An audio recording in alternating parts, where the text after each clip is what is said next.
All right, hello. This is another recording to help you complete your assessment tasks. So this recording is about Unit 3, task number 4. Okay, so it says you work for a company called Trading Mysteries, and you're going to deliver a training for new staff. And so you're going to develop 7 topics that will be used to run the training over the next 7 weeks. So 1 topic per week. You need to carry out research, obviously, and then there's some links at the end of the document that will help you with your research.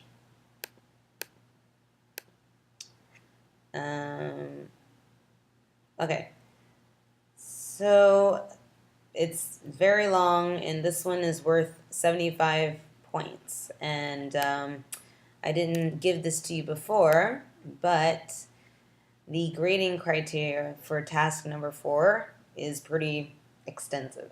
Okay, so we're going to look at the grading criteria here, right? So these are the points. So for each thing, I give you some points for it.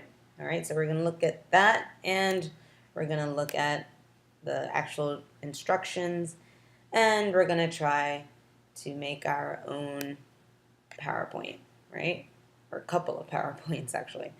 I'm going to try to keep this one shorter, though, because I know it needs time to upload.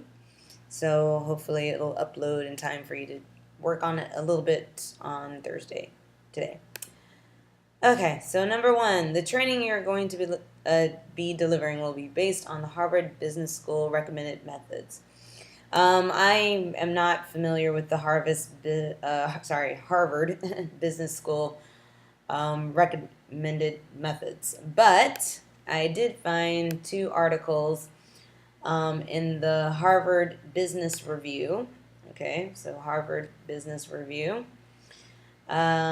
This article is about giving a killer presentation. That just means a really good, amazing presentation.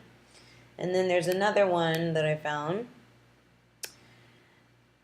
called The Right Way to Present Your Business Case. Okay, so both of these articles have bullet points pretty much. They're organized well. Yep, no thanks. Right? And they give you examples of presentations that they think fulfill Harvard Business School criteria. Okay? So there's a lot of TED Talks on here. I hope you've heard of TED.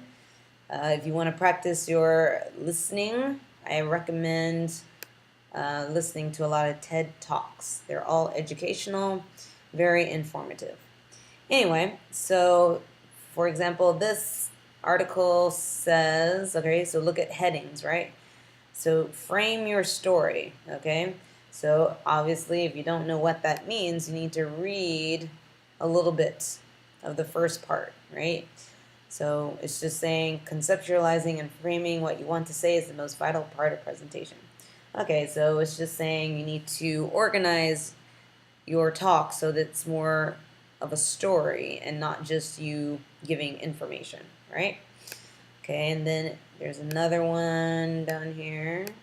It says plan your delivery, okay? So then it explains what that means. What does it mean to plan your delivery? Okay, so that's how you're going to talk, how you're going to address your audience, what you're going to say, okay, in what order you're going to say it, okay? So things like that. Yeah, so I guess in terms of putting this or showing evidence, right, so part of the grading criteria, so number 1, you need to show me that you've at least looked at the recommended methods. So I will accept some points from those 2 articles that I just showed you. So if you can put that in your presentation somewhere. I learned from these 2 articles that I should plan my delivery. That means blah, blah, blah. Okay? So, so let's just go ahead and start with a Let's choose a template. Okay. So, again, there's quite a few PowerPoints that you're supposed to make with this. But for now, let's just kind of start one, or you can just start making notes, right? So for example, you can maybe open text edit or notepad and just write some notes about what you learned. So I learned that I need to frame my story. This means that I should make a story for my audience instead of just giving facts. Okay, something like that. So you remember what you read about, okay? So don't forget what you read in the articles because you only want to read them one time, right? Okay, so that's all I really know about the Harvard Business School recommended methods. Okay, so just show me that you've read that somehow. 5 points. Great. Okay, and part 2 says something about storytelling. So let's look at that. So storytelling style of giving a presentation. So again, you can just do a little bit of research. Actually, I think this one, yeah, it says something about story, right? So craft an emotional story. So hook your audience through a story. Tell a story to your audience so that they care, okay? So, so that's in this second article. Also, in your packet, at the end of the description for task number 4, there are some links, okay? So look at the links. I can also copy and paste this into the email so it's easier for you to find it, but here are many links about storytelling and presentations. So feel free to click on any one of these and learn a little bit about storytelling. I don't know why it has that there. Yeah, storytelling and presentations, okay? So just tell me something that you learned, like maybe 5 different points. You can put it in a bullet point in your PowerPoint. Or just, again, here, bullet point. Stories should have a beginning, middle, and end. Okay, maybe that's something you learned from here. Oh, and so should my presentation. How about that? Okay. So there's a little bit about the storytelling. Okay, so again, just give me some kind of evidence that you understand the link between telling a story and giving a presentation. Okay, number 3, the advantages and disadvantages of different methods of giving a talk using the following methods. Okay, so what's good about these and what's bad about these, pretty much. All right, so our grading criteria, oops. All right, so number 3, advantages and disadvantages of these 3 things. So again, what's good about reading directly off of a script or a screen? Okay, so what's good about that? How would that help you in a presentation? Okay, so tell me how that would help you. And then also tell me how that might make your presentation not so good. Okay, so what's good about reading from a script and what's bad about reading from a script. Same thing. So B, what's good about developing a set of bullet points, and then what's bad about developing a set of bullet points. Same with C, what's good about memorizing and what's bad about memorizing. Okay, so that's all that is. Okay, 5 marks for that. Number 4, the perfect mix of data and narratives for a successful presentation, I guess. Okay, so, all right, this one's probably a little bit more difficult. I guess just think about You can research it if you want, but just think about what kind of presentations do you enjoy listening to? Do you want to sit through a 30-minute presentation where they're just giving you data, information, numbers, dates, names, blah, blah, blah, blah, blah? Okay? Or do you appreciate stories? So that's what narrative means, story. Okay? So again, data and story, that's probably good, right? You need a perfect mix. So what percentage of your presentation should be data and what percent should be narrative? So maybe you like 50-50. You like 50% information, 50% story. Or maybe you like 30% information and 70% story. Okay, so just maybe a couple sentences on that. Okay. Number 5, the best methods to develop stage presence and overcome fear. Okay, so that's about how to make yourself confident when you're giving a presentation.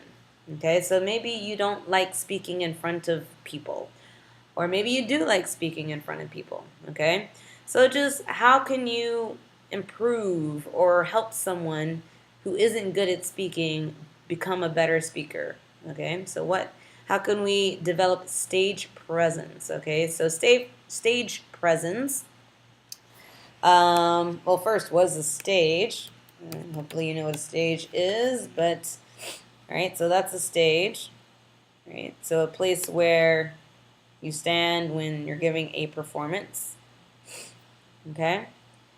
And presence means the audience notices you. They don't forget that you're on stage. Like when you speak, people listen, okay? So how do you make yourself stand out, okay? How do you make yourself noticed?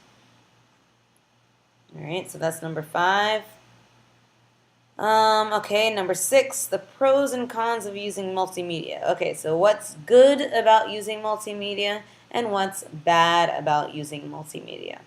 So what's good about using video, what's bad about using video? What's good about using audio or music, and what's bad about using audio or music? Okay. Okay, so number 7, why presentations fail or succeed based on the following. Okay. So let's say the quality of the ideas first here. So if you have a good idea, well, it's almost like the pro and con. It's like the advantages and disadvantages, right? So if you have an idea that isn't so good, what do you think will happen? If you have an idea that's wonderful, what do you think will happen? So let's think about the audience, right? If the audience is enjoying your presentation, I guess you had a good idea for a presentation. Like your topic is interesting. But if the topic is not very interesting, your audience probably will not enjoy your presentation. Okay, so quality. So the usefulness of your idea. Like, is this presentation useful? Are we learning anything? B, the style and quality of the presentation aid. Okay, so again, think about your multimedia, think about your tools, your equipment, your projector, your pointer, your computer, that kind of stuff. So is this all helping your presentation or is it not helping your presentation? Okay, so how can this, pretty much, how can it help your presentation and how could it, make it a bad presentation? The narrative, again, stories. If you have a good story, the audience will be interested. If you have a boring story, the audience will be bored, right? So you can talk about the story and why that can help or hurt your presentation. The passion of the speaker. Okay, so if you're listening to someone and their voice is really flat and it doesn't change ever, and you're not sure if they just started a sentence or they ended a sentence, but everything sounds the same, then maybe you're going to fall asleep and it won't be a good presentation. But hopefully you'll have a speaker whose voice changes all the time and it keeps you awake and you're interested because what they're saying is interesting and how they're saying it is interesting and everything's interesting. Okay? So passion of the speaker, do they care? All right? Are they good at conveying that information, of giving you information? And of course, spelling and grammar. Well, I don't know about you, but I get distracted if I'm watching a presentation and there's a whole bunch of spelling and grammar mistakes. Like, that makes a presentation less than appealing for me. Okay, so number 8, the 10 ways to ruin a presentation. And what can be done to make a presentation bad? Okay, so if you're going to tell someone how to do a terrible presentation, what would you tell them? Or how could you make a presentation bad? So again, over here, under useful links, we have things about body posture, presentation. So this would be good for, hold on, let me scroll up again. So this one, body posture and presentation. That would be good for number 5, I think, right? Yeah, number 5. So that would be good for number 5. And yeah, okay, that's something else. All right, so, but a lot of these you might just need to do a little bit of internet research just to get some more ideas. But, you know, you don't have to research everything. Just if you understand what these questions are asking, just talk about it. Just, you know, use your own ideas and that'll be fine. Be creative. Okay, so additional requirements. Each presentation must have no more than 7 to 10 slides each. Oh, okay, so actually let's make sure we know what each of our presentations are, right? So it's supposed to be 7 presentations, right? Let's say, okay, this is actually kind of difficult for me too.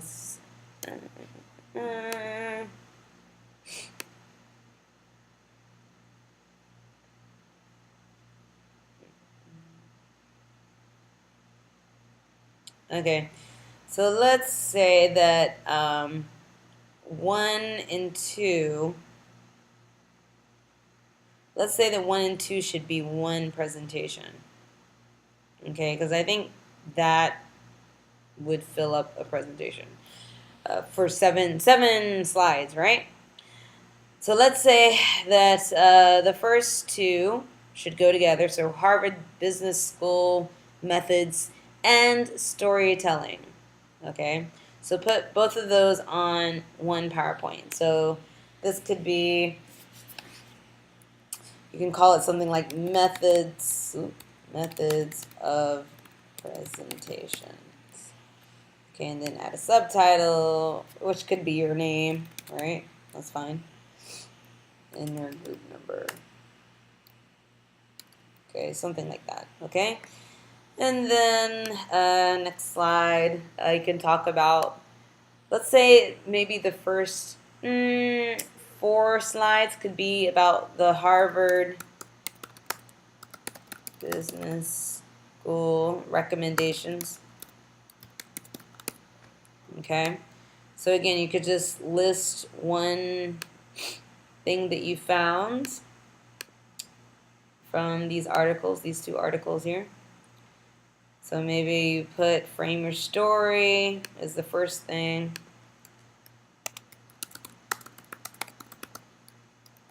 And then you can say in your own words, people, please don't copy. Just read and try to understand it and then write in your own words. So let's pretend that I read it. There's no way to, okay. Reading a little bit.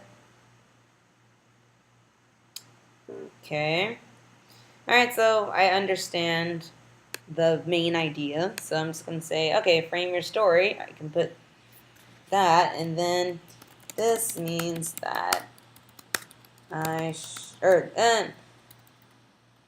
This means that you should give your presentation in a way that feels like a journey and not a lecture. Something like that. Hopefully, I don't know, you can choose more professional and formal language, but you know, this will work. Okay? So maybe do about 3-4 slides on Harvard, and then do a couple on storytelling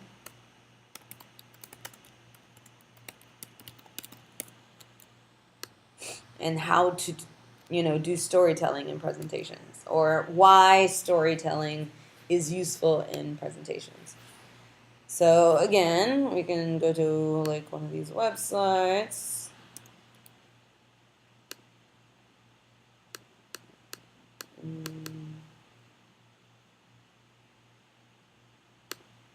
Maybe there. Let's see what they say.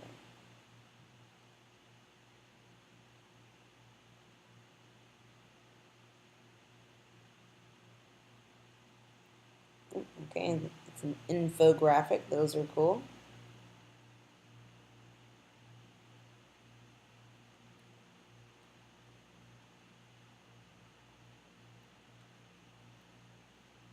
Oh, here's something. 5 storytelling tips for presentations.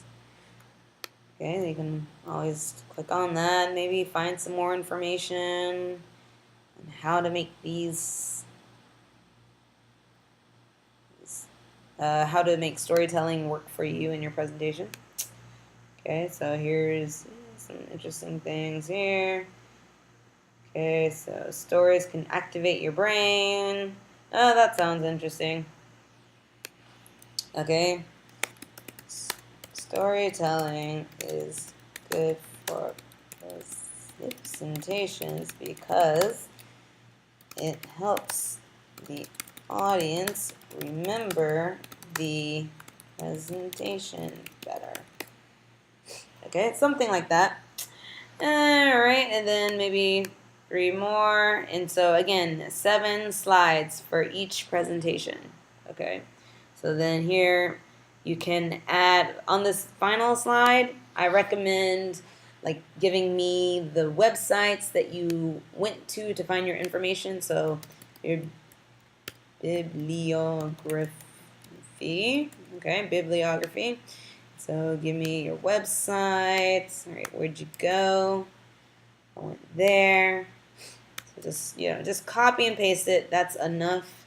That's fine, so that I know where you got your information. Okay, so that'll work. All right, so that's the first one. All right, so the first PowerPoint is using 1 and 2. All right, so we're going to use that one and that one. All right, and then the second PowerPoint is this. All right, so advantages and disadvantages of different methods. So again, turn this into a 7-slide PowerPoint. So new PowerPoint.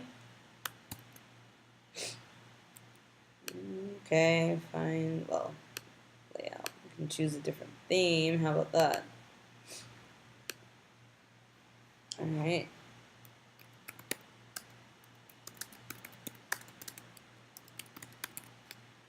Okay. Again, add your name and group number. Okay. Oh, and probably unit number and all that. Okay, so then new slide. So the first one, actually you can even say, so this PowerPoint will discuss the advantages and disadvantages of, you know, something. All right, so in that sentence. And the first thing, all right, reading directly off a script. Okay, so maybe just make another slide. Reading off a script.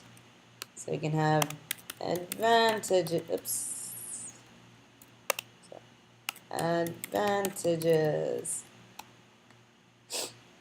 Okay, and so yeah, advantage number 1, advantage number 2, advantage number 3.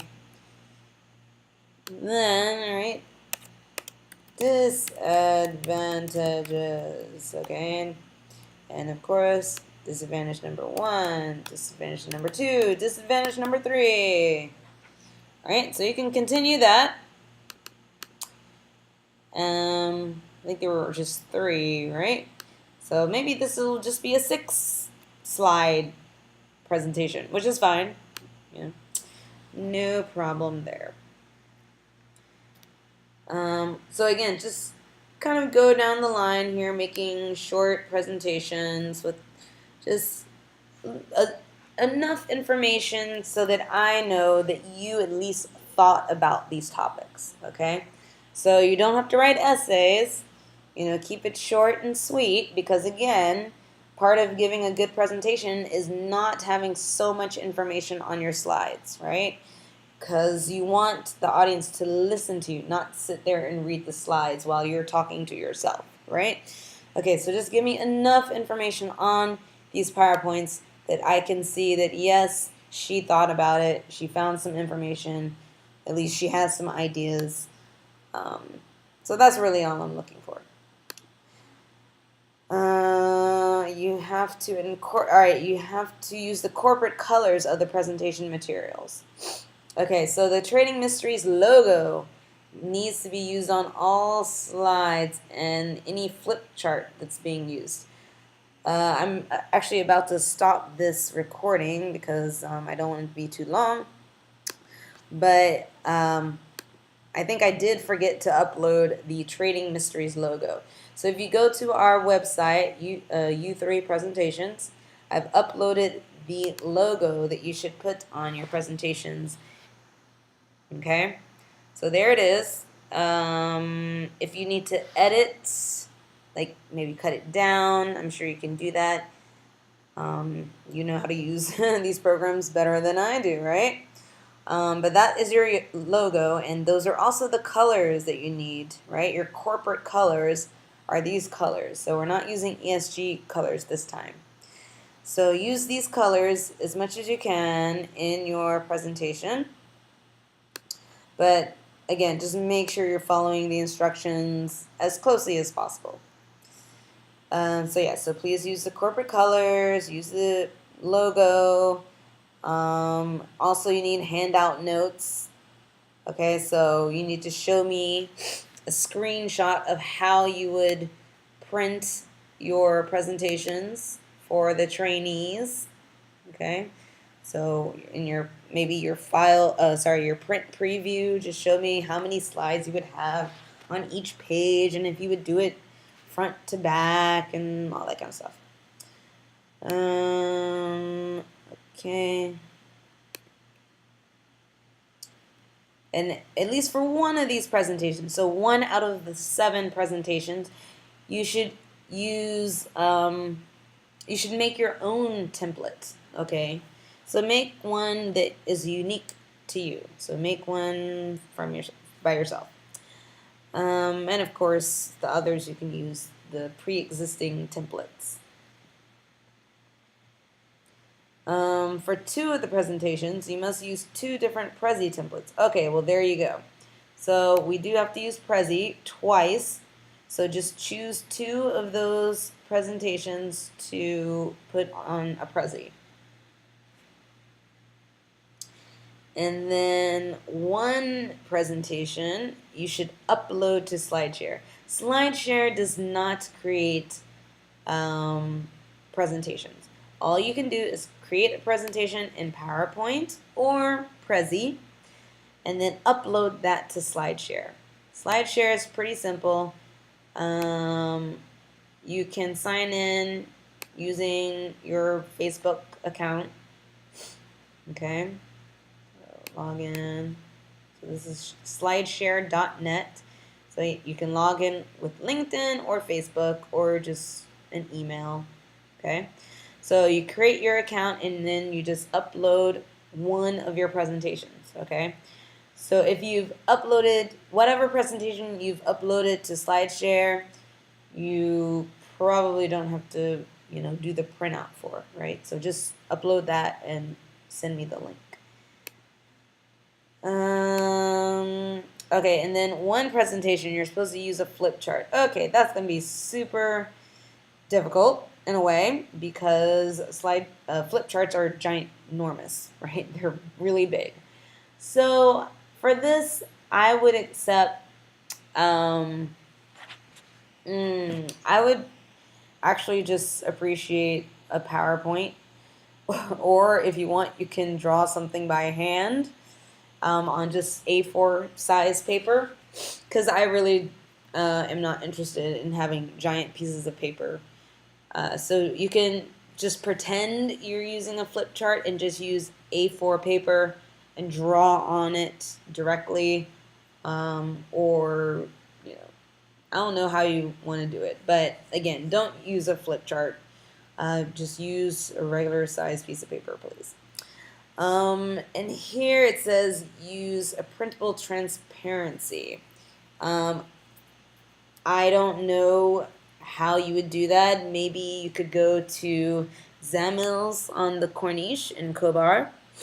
I don't know if there's a Zamil in Katif or Dammam, but Zamil, at that store, they do printing, I believe. I don't know. I guess if there's a way to do it, awesome. But again, I would be fine with a Prezi or a Microsoft PowerPoint. So really, out of those 7, I think you could do 1, 2, 3. Yeah, so pretty much 5 PowerPoint presentations.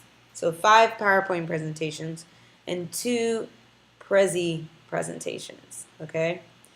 And one of those PowerPoint presentations needs to be uploaded to SlideShare, and the others, you can just print them out and give them to me, please. And then finally, 19 just says you need to use 1 or 2 of these 8 things in all of your presentations. So at least once you should use sound. So, maybe that's, I don't know, that could be in the presentation, the Prezi maybe.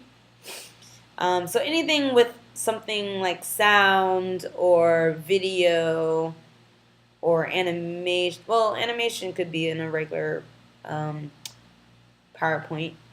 So something like that, like sound, you can put that in the Prezi because I will have to go online to look at that anyway. So if you're going to print out something, again, a graph, I can see that in a printout. A picture, I can see that in a printout. But I can't hear something in a printout. And I can't watch something in a printout. Okay, so in some way, use all 8 of these things in your presentations somehow. Okay, so that is task number 4. Best of luck. See you tomorrow.